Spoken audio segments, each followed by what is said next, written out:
अस्सलाम वालेकुम। कितनी खस्ता और पापड़ जैसी प्याज हमारी यहाँ पर बिना ऑयल के फ्राई हुई है। तो आज हम इसी की रेसिपी आपके लिए लेकर आए हैं। बग़ैर ऑयल के हमने ये ज़बरदस्त सी पापड़ जैसी खस्ता प्याज फ्राई की है। तो जल्दी से रमज़ान आने वाले हैं, आप भी ये प्याज फ्राई करके 3 से 4 महीने के लिए स्टोर कर रख सकते हैं।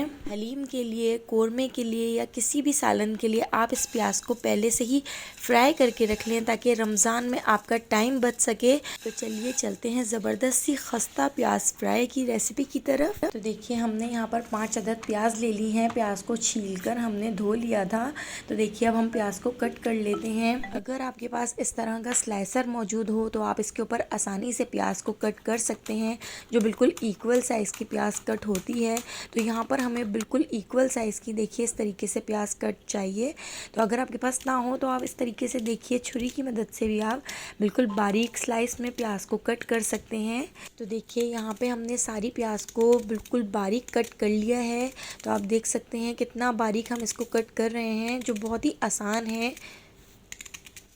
तो देखिए यहाँ पे हमारी प्याज कट हो चुकी है। देखिए कितनी बारीक स्लाइस में हमने प्याज को कट कर लिया था। अब हम देखिए प्याज को इस तरीके से मसल कर इसके स्लाइस को अलग अलग कर लेंगे। तो देखिए यहाँ पे हमने प्याज को इस तरीके से मसल कर बिल्कुल अलग अलग कर लिया है। अब देखिए हमने यहाँ पर नॉन स्टिक कढ़ाई ले ली है और हम कढ़ाई के अंदर इस तरीके से प्याज को ऐड कर देते हैं। अब हम प्याज को देखिए इस तरीके से फैला लेते हैं। बिल्कुल हमें इस तरीके से प्याज को फैला लेना है ताकि हमारी सारी प्याज चारों तरफ से फ्राई हो जाए। तो देखिए हमने इसमें बिल्कुल भी ऑयल ऐड नहीं किया है, हमने सिर्फ प्याज को कढ़ाई के अंदर इस तरीके से फैला दिया है। और देखिए इसको हम इस तरीके से आगे पीछे करते जाएंगे। तो देखिए लो फ्लेम पर हम इस प्याज को इस तरीके से आगे पीछे करते जाएंगे और फ्राई करते जाएंगे। तो हमें इसका पानी खुश करना है, प्याज का जितना भी पानी होता है वो हमें ड्राई कर लेना है। तो देखिए इस तरीके से हम इसको आगे पीछे करते जाएंगे और फ्राई करते जाएंगे। 20 से 25 मिनट में हमारी ज़बरदस्त सी पापड़ जैसी खस्ता प्याज फ्राई हो जाएगी, जो 3 से 4 महीने तक आप स्टोर कर रख सकते हैं, जो बिल्कुल भी ख़राब नहीं होगी। किसी भी सालन के लिए, पाए के लिए, निहारी के लिए, कोरमे के लिए आप आसानी से इसको इस तरीके से फ्राई कर लें। इसमें बिल्कुल भी ऑयल नहीं है। तो देखिए इस तरीके से हम प्याज को फ्राई कर रहे हैं। तो थोड़ी थोड़ी देर में हम इसका चमचा भी चलाते जाएंगे और लो फ्लेम पर हम इसको फ्राई करते जाएंगे। तो देखिए यहाँ पे थोड़ा थोड़ा सा कलर प्याज का चेंज हो चुका है। तो इसी तरीके से बस आगे पीछे करते जाएंगे और प्याज को फ्राई करते जाएंगे जितनी देर प्याज फ्राई हो रही है। अगर आप मेरे चैनल पर न्यू हैं तो मेरे चैनल को सब्सक्राइब कर दीजिएगा, बेल आइकन को ज़रूर प्रेस कीजिएगा ताकि डेली इवनिंग में जो जो वीडियो मैं अपलोड करती हूँ उसका नोटिफिकेशन आपको सबसे पहले मिल सके।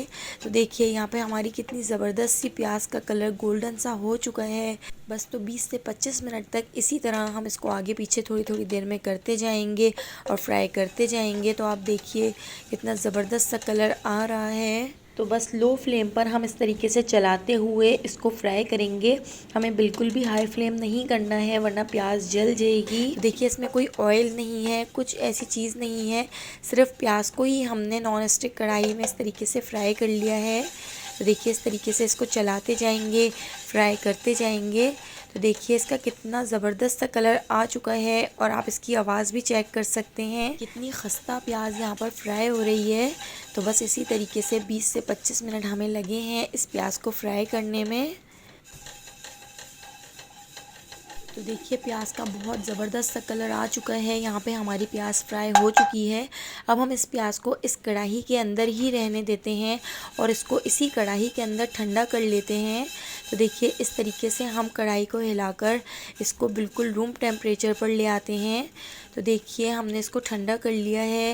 ये थोड़ी थोड़ी सी नॉर्मल गर्म है, लेकिन अभी हम इसको इस तरीके से ठंडा कर लेते हैं। जैसे जैसे ये ठंडी होगी वैसे ही ये बहुत ही क्रिस्पी और बहुत ही ज़बरदस्त सी प्याज फ्राई हो जाएगी। तो देखिए यहाँ पे हमारी प्याज फ्राई हो चुकी है।